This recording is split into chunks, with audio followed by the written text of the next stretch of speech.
ہماری محنت میں جو اجتماعی دعا ہوتی ہے وہ انفرادی دعا سکھانے کے لیے ہوتی ہے. بڑا اجتماع ہے تو 1000 آدمی دعا مانگیں گے تو ہر روز تو 1000 نہیں ملیں گے تو اجتماع کی وجہ سے مل گئے. تو اجتماع میں جو اجتماعی دعائیں ہے وہ انفرادی دعاؤں کے سبق کے لیے ہے. جس طرح اجتماع میں دعا مانگ رہے ہو اجتماع کے بعد بھی دعائیں مانگا کرو. یہ تعلیم کے لیے ہر بچہ اجتماع کہاں ملے گا کہ مل جل کے دعا کریں. دعا تو ہر وقت کرنی ہے اور اللہ سے مانگنی ہے. دعا مومن کا ہتھیار ہے. کہ ہم پر حالات آئیں گے تو حالات کو دفع کرنے کے لیے ہتھیار دیا ہے کہ اپنی دعاؤں سے اپنے حالات ٹھیک کرو. اور اس محنت کو دعا کی قبولیت میں بہت بڑا دخل ہے. جب یہ محنت صحیح ہوگی تو دعاؤں میں قبولیت آئے گی. وہ ایسی قبولیت آئے گی جیسے نبیوں کی دعا میں قبولیت ہوتی ہے. ہاں، اس محنت کا یہ اثر ہے کہ جب جان مال کے ساتھ اس کا حق ادا کرنے کی کوشش کریں گے تو اس کی وجہ سے دعائیں بھی خوب قبول ہوگی. کوئی یہ نہ سمجھے کہ میری دعا قبول نہیں ہوتی.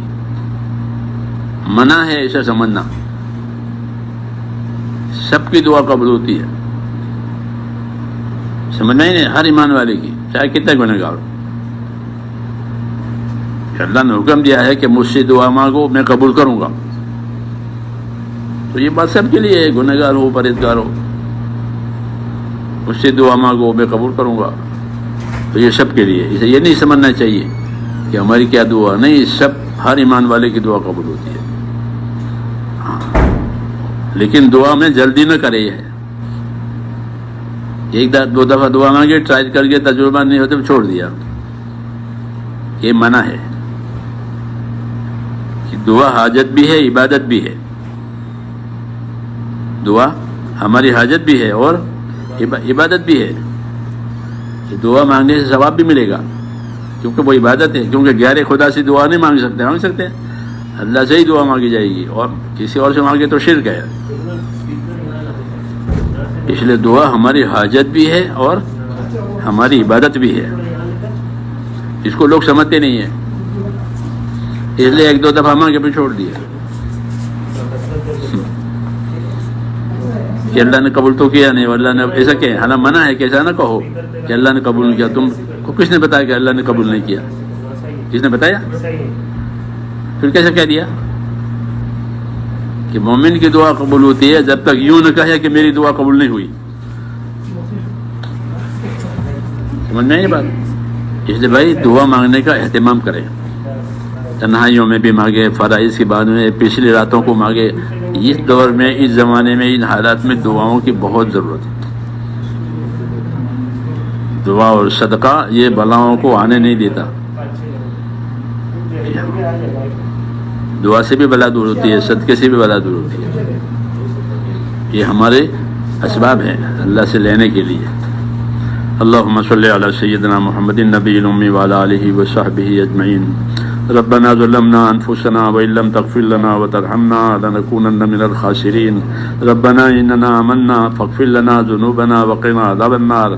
اللهم اقبل بقلوبنا الى دينك واقبل بقلوب جميع المسلمين الى طاعتك. اللهم ان قلوبنا ونواسينا وجوارحنا بيدك لم تملكنا منها شيئا فاذا فعلت ذلك بنا فكن انت ولينا واهدنا الى سواء السبيل. اللهم كن انت ولينا واهدنا الى سواء السبيل.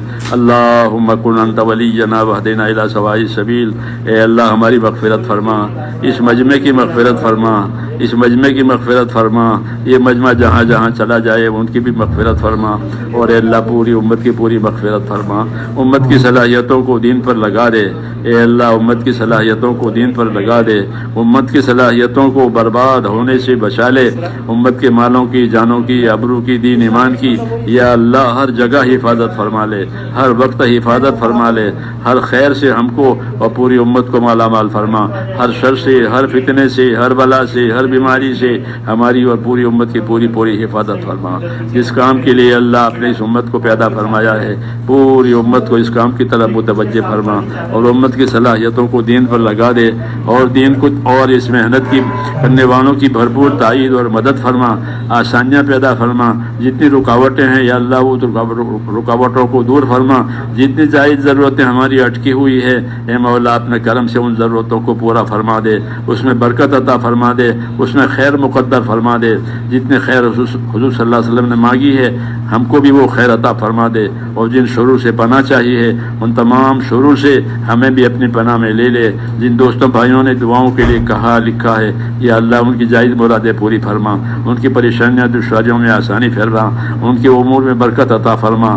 ربنا تقبل منا انک انت السمیع العلیم وتب علینا انک انت التواب الرحیم۔ وصلی اللہ تعالی علیہ